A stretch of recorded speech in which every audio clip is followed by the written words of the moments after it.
Halo, assalamualaikum warahmatullahi wabarakatuh. Apa kabar kalian semua? Semoga dalam keadaan baik-baik saja ya guys. Oke, selamat datang kembali di podcast Ngoping Cuy. Gue host Syamil dan ada partner gue sekarang guys, Alvin. Halo. Di episode kedua ini kita ingin berbicara tentang sebuah hal yang sedang hangat ya, yang di dalam dunia mahasiswa atau pelajar saat ini ya, yaitu Kemendikbud telah memperpanjang masa pembelajaran jarak jauh atau pembelajaran secara online.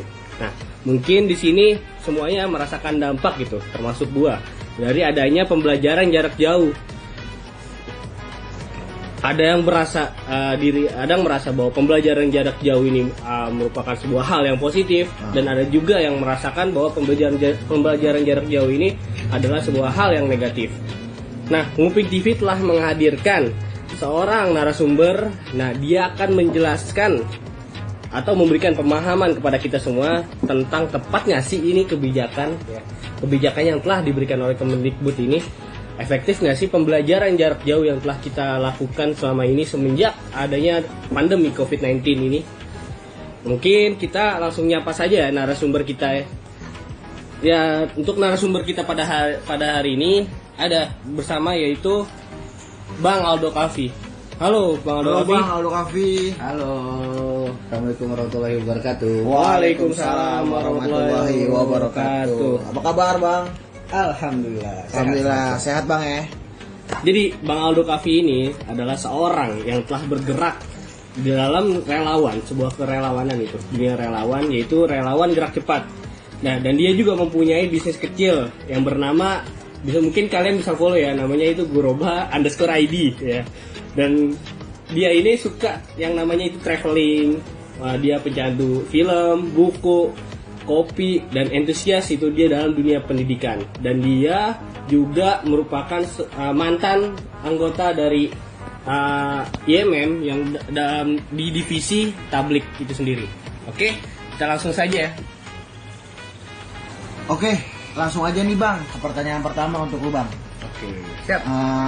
Kita kan lagi ngebahas tentang pelajaran jarak jauh kan ya. Siapa tahu ada yang belum paham nih Bang. Jadi menurut lu pelajaran jarak jauh ini gimana sih? Pembelajaran jarak jauh, PJJ ya? Iya, benar. Ya, emang ada yang belum tahu? Kali aja pendengar ini belum tahu ya kan PJJ ini apa. Ya, jadi pembelajaran jarak jauh alias PJJ adalah sebuah model atau cara pembelajaran yang dilakukan secara offline ya, dilakukan secara online ya, yang non tatap muka ya. Tatap mukanya biasanya secara langsung, nah sekarang dilakukan di laptop gitu ya, di handphone, di komputer dan lain sebagainya. Nah, ada satu catatan ya, kita soal PJJ ini. Jadi kita ini kan sekarang lagi ada di masa pandemi virus corona kan. Udah berapa bulan nih? 4 bulan. 4 bulan lebih 4 bulanan lebih kita pandemi corona ini. Dan apapun yang di berbagai segi aspek kehidupan terdampak. Salah satunya pendidikan. Otomatis pembelajaran tentunya tidak seideal seperti yang kita rencanakan sebelumnya, seperti yang pemerintah rencanakan sebelumnya. Nah, itu yang harus jadi catatan. Jadi pembelajaran tentunya nggak ideal sebagaimana mestinya. Tapi kan yang namanya hidup kan, kata istilahnya life must go on kan, harus tetap berlanjut. Nah, jadi apa nih alternatif biar pembelajaran tetap berlangsung, pendidikan tetap berlangsung? Karena kita tahu pendidikan merupakan salah satu hal yang penting kan di dalam masyarakat, di dalam kehidupan kita bernegara terutama. Nah, salah satu alternatif yang terbaik gitu ya adalah PJJ ini. Walaupun yang seperti tadi saya bilang di awal tidak ideal. Benar. Tapi gini, sebenarnya pembelajaran jarak jauh ini udah ada peraturannya di Kemendikbud dari tahun 2013. Dan di tahun 2015 itu udah ada beberapa universitas yang melaksanakan pembelajaran jarak jauh, Iya. tapi memang nggak secara detail, artinya sistemnya, mekanismenya, kurikulum dan segala macamnya belum detail dan matang. Itu sih. Oke, jadi itu guys yang telah dipaparkan gitu tentang apa sih itu pelajaran jarak jauh. Jadi kalian jangan salah pahamin lagi ya. Mungkin kalian sebelumnya ada yang belum tahu gitu. Kalau PJJ itu diartikan ya perkumpulan jamet-jamet ya kan. Nah, Jamet guys. ternyata PJJ itu adalah pelajaran jarak jauh. Emang kalau menurut gue ya guys, PJJ ini kurang ideal lah. Kalau menurut gue sendiri, ya PJJ ini emang bener-bener kurang ideal. Kalau menurut pandangan gue, ilmu kurang dapet, uang jajan juga nggak dapet. Ya apa ya? Emang kurang-kurang banget. Gimana tuh bang? Itu curhat ya. Curhat bang. Saya pengen banget kuliah nih sekarang nih. Oke, lanjut aja kita ke pertanyaan kedua ini ya kan. Pertanyaan kedua. Nah, jadi di dampaknya itu, dampak dari PJJ ini banyak itu di mahasiswa. Ada mungkin dari segi sistematisnya tadi dijelasin juga kita, karena dalam segi sistematis di peraturan Kemendikbud pun itu belum dijelaskan gitu secara detailnya. Nah, kita ya misalnya sudah secara realitas kita udah merasakan gitu. Nah, jadi di pelajaran jarak jauh ini banyak itu mahasiswa ketika dosen lagi ngajar, lagi ngajar kepada kita kan gitu. Nah, jadi mahasiswa ada yang tidur lah ya kan, benar nggak? Termasuk lu bukan? Gue banget Nah, sih. gue juga sih gitu. Ada yang Cuma tidur. numpang absen. Dan yang lebih kesal lagi mungkin ya, ada dosen yang ngasih materi, kirim ke WA, udah selesai. Benar. Nah, itu efektif nggak sih kayak gitu ya kan? Ideal nggak sih pelajaran kayak gitu? Nah, menurut lo gimana bang? Ya, yang ideal dalam kondisi ini bagaimana cara dosen dan bagaimana cara mahasiswa memahami agar materi tetap kita dapat gitu? Oke. Ya, jadi kan seperti yang gue bilang ya, kita garis bawain dulu bahwa pembelajaran jarak jauh ini bukan pembelajaran yang ideal. Itu satu. Ya. Nah, nanti kemudian apakah efektif, lalu ada positif dan negatifnya, itu yang kita mau coba bahas kan gitu. Karena kita hampir segala sesuatu di dunia ini kan ada sisi positifnya, ada negatifnya kan. Nah, apakah PJJ ini lebih banyak positifnya atau negatifnya? Nah, ini yang gue coba mau jelasin. Jadi pertama dari positifnya dulu lah ya. Ya. Kalau kita lihat dari segi positifnya, PJJ ini bisa dibilang adalah satu tahap adaptasi di dalam dunia pendidikan itu sendiri. Karena kita tahu sekarang ini kita masuk di era digital dong. Ya. Semuanya serba digital, semuanya serba online ya kan. Apapun online, belanja, makan, apalagi semuanya online lah ya. Kita tahu dah. Nah, terus di dunia pendidikan ini udah masuk nih era itu. Ya. Kalian kalau tahu Ruang Guru, nah itu kan salah satu platform pembelajaran online kan, walaupun ada offline-nya juga, tapi ada online. Artinya itu merupakan transisi lah, perkembangan dari dunia pendidikan. Ya. Nah, mungkin bisa dibilang PJJ ini adalah tahap awal kita dalam memasuki perkembangan dunia pendidikan, yaitu online. Itu sisi positifnya. Walaupun yang tadi saya bilang di awal belum matang lah, belum siap segala macam gitu kan. Kan kita pandemi corona ini kan datang nggak bilang-bilang kan gitu. Assalamualaikum kan. Nah, tiba-tiba aja Di Depok ada. tiba-tiba di Depok ada. Nah, ya gitu. Nah, artinya walaupun udah ada rencana untuk jarak jauh, tapi kan memang belum matang. Ya udah, jadi sekarang tuh yang dilaksanain ya udah semampunya aja kita, pemerintah ngebuatnya biar bagaimana efektif mungkin. Ya. Nah, itu satu. Yang kedua, dari segi dosen ya. Ya. Nah, tadi kan dosen dituntut lebih kreatif lagi nih ngajarnya kan. Selama ini mungkin banyak gabutnya, misalnya di kampus kan banyak tuh ya kan, yang dosen datang ngasih tugas gitu Tugas terus doang. cabut gitu Iya, kan, ada yang benar. kayak gitu.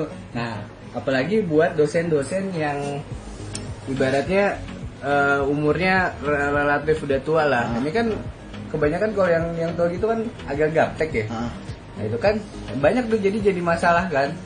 Jadi gimana nih cara gunain aplikasi ini buat Iya, pembelajaran kan nggak tahu. Nah itu jadi lebih bisa belajar lagi, dosennya jadi kreatif lagi, dari belajar lagi gimana cara pembelajaran yang efektif. Terus juga dari segi mahasiswanya juga ada nih, kita nih sebagai mahasiswa biar lebih mandiri lagi. Nah, Jadi nggak cuma disodorin dosen materi segala macam, tapi ada kemauan buat explore lagi soal ilmu gitu. ya namanya mahasiswa kan harus mandiri kan. Ya itu kan ciri dari mahasiswa kan Iya, gitu benar, kan. harus mandiri.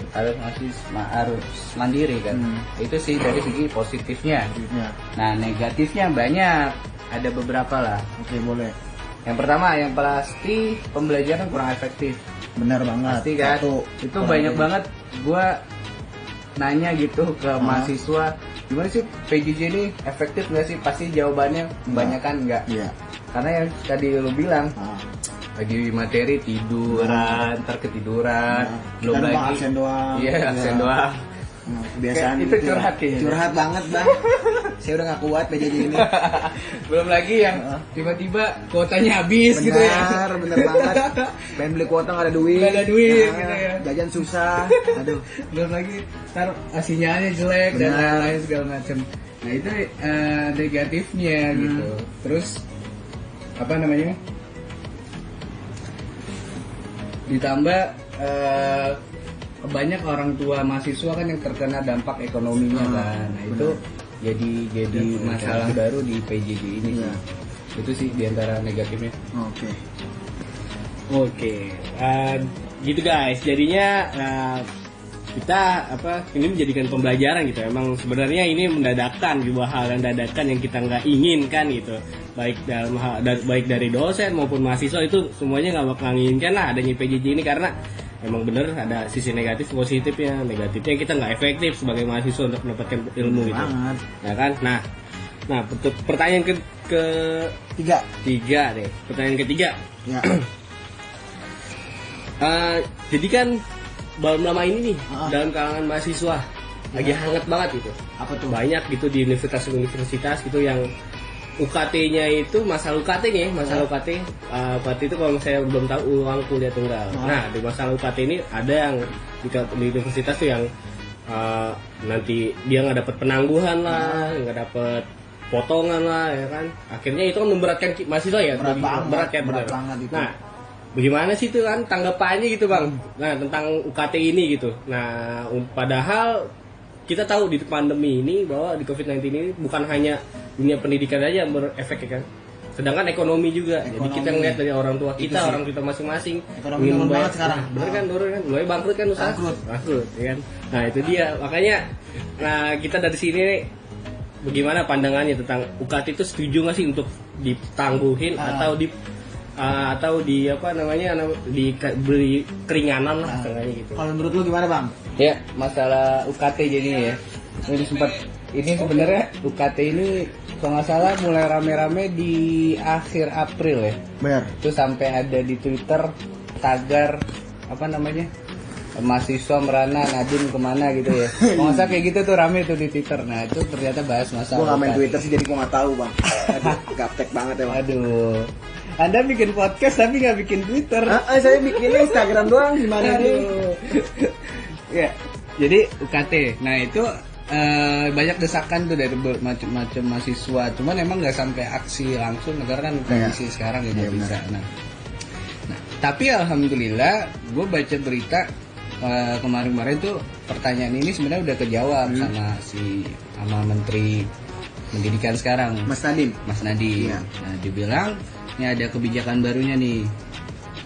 Nanti jadi yang pertama UKT dapat disesuaikan untuk mahasiswa yang keluarganya mengalami kendala finansial akibat pandemi COVID-19.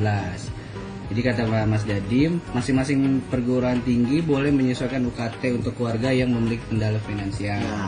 Yang tadinya nggak ada regulasi itu nanti ada regulasi untuk diberikan solusi. Nah, terus ada 5 jenis nih keringanan bagi mahasiswa katanya. Yang pertama cicilan UKT bisa satu. dicicil. Oh ish, mantap. Ya, Kayak motor ya. ya bisa tuh. Motor. Misalnya CHP. berapa sih sekarang biaya kuliah? 7 juta, 5 juta. Sekitaran segitulah. Semester ya? Ya, itu bisa dicicil gitu. Benar. Nah, kedua bisa penundaan UKT. Ditunda dulu ya. Ditunda, bisa tuh Ke bulan berikutnya apa gimana bang? semester dong. Oh per semester ya ya. Ya. Disesuaikan nanti dengan kondisi ekonomi. Terus yang ketiga ada penurunan. Nah, ada potongan nih. Potongan. Yang tadi misalnya 5 juta bisa setengahnya atau berapa persen ya. misalnya kayak gitu. Nah, nanti tapi itu tetap disesuaikan dengan kondisi ekonomi keluarga. Kan beda-beda kan? Ya, Kondisi ekonomi keluarga setiap mahasiswa kan beda-beda. Terus nanti yang keempat ada beasiswa KIP. Kalau di sekolah kan ada KJP, nah di mahasiswa di kampus tuh KIP namanya. Terus yang kelima ada bantuan infrastruktur. Jadi infrastruktur itu bukan dalam bentuk fisik tapi kuota. Jadi bisa tuh nanti disubsidi kuotanya, lo katanya kuotanya habis gitu kan. Bisa tuh disubsidi selama berapa satu bulan misalnya 15 giga. Nah, itu nanti bisa disubsidi. Jangan buat main PUBG lo. Ya nggak bakal. Buat belajar nih biar pinter. Nah, jadi gue tadi mau tambahin sedikit masalah PJJ ini. Jadi kan, nah di awal PJJ ini sebenarnya dosen itu udah ada pelatihannya, pelatihan bagaimana ngajar di sistem PJJ ini. Nah, itu ada pelatihannya, misalnya metodenya gimana, terus cara ngasih tugasnya kayak gimana. Nah, itu nanti tapi yang namanya pelatihan kan kadang ya nggak semuanya bisa ngikut gitu, nggak semuanya mau ngikut perubahan, itu kan jadi masalah lagi kan. Tapi sementara pemerintah tuh udah fasilitasin untuk itu. Dan di berbagai universitas udah ada tuh kayak subsidi untuk kuota, misalnya untuk mahasiswanya dia udah dikasih subsidi sebulan 15 giga gitu, untuk lumayan kan. Lumayan banget itu. Nah, untuk tatap muka secara langsung memang nggak semua di semua universitas, lain hal sekolah ya. Kalau sekolah kan di zona hijau boleh gitu sekarang kan. Tapi kalau universitas enggak. Tapi kalau universitas itu yang boleh misalnya yang laboratorium, skripsi, tesis dan lain-lain itu masih dibolehin. Oke. Nah, tadi kan ngomongin tentang kalau misalnya sekolah itu boleh di zona hijau, ya kan? Sedangkan kampus enggak nih. Nah, kalau misalnya dengan alasan itu, dengan alasan kesehatan gitu atau mencegah virus COVID-19 ini cepat menyebar gitu, kan kita ini mahasiswa lebih gede gitu, lebih dewasa gitu dalam hal menanggapi hal ini gitu. Sedangkan kalau misalnya wajar lah kalau misalnya anak TK, SD itu dilarang, itu wajar. Gara-gara dia mungkin bisa aja megang ini itu, jadi itu lebih cepat kan menularnya. Nah, menurut lo nih Bang ya, Kemdikbud ini tepat nggak sih memperpanjang ini nih? Memperpanjang apa sih masa aturannya ini PJJ ini sampai Januari terakhir tuh. Pak Nadiem memperpanjang sampai Januari ini. Tepatnya sih itu ya kan, kita bukan kayak anak SD lagi gitu, maksudnya yang mahasiswa udah bisa diatur gitu. Nah kan kebanyakan juga orang pada bosen ya kalau di rumah terus. Jadi menurut lu gimana tuh Bang? Apakah kalau menurut gua tepat apa itu? Bisa dibilang satu sisi tepat, satu sisi kurang, karena gini, lebih ke skala prioritas sih kalau gue lihat dari kebijakan Mas Nadiem. Kenapa sekolah boleh, kenapa kampus nggak boleh sama sekali? Karena gini, dari segi pembelajaran, proses jarak jauh kan ini kan gak cuma mahasiswa kan, siswa juga kan, sekolah juga. Nah, dari segi proses pembelajaran itu yang lebih repot itu adalah yang terjadi di sekolah. Sebenarnya guru-guru tuh lebih repot melakukan proses pembelajaran tuh buat anak-anak sekolah. Iya, SD itu lebih repot banget. Banyak teman-teman gue curhat, guru ngajar gitu di online itu tugasnya lebih banyak. Artinya walaupun memang nggak ke sekolah tapi dia bisa kerja lebih dari jam yang biasanya dia ngajar. Gue juga ngalamin ngajar SD ya itu kan? Ribet parah sih. Ribet parah kan. Belum lagi susah diatur. Ya, belum lagi orang tua murid ada japriin tuh, minta bagaimana nih tugas nih dari gurunya segala macam gitu.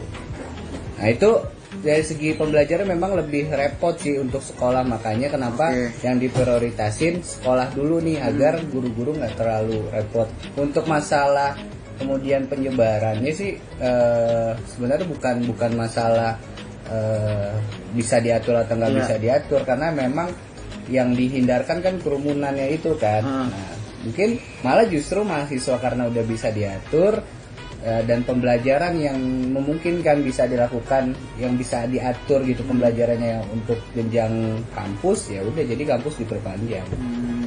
Jadi kalau sekolah kayak kalau misalnya jarak jauh terus bisa riskan gitu ya, bisa nggak efektif terus. Tapi bukannya kalau corona ini kan lebih rentan kena buat anak-anak ya kan? Ya. Kalau gue dengar sih begitu.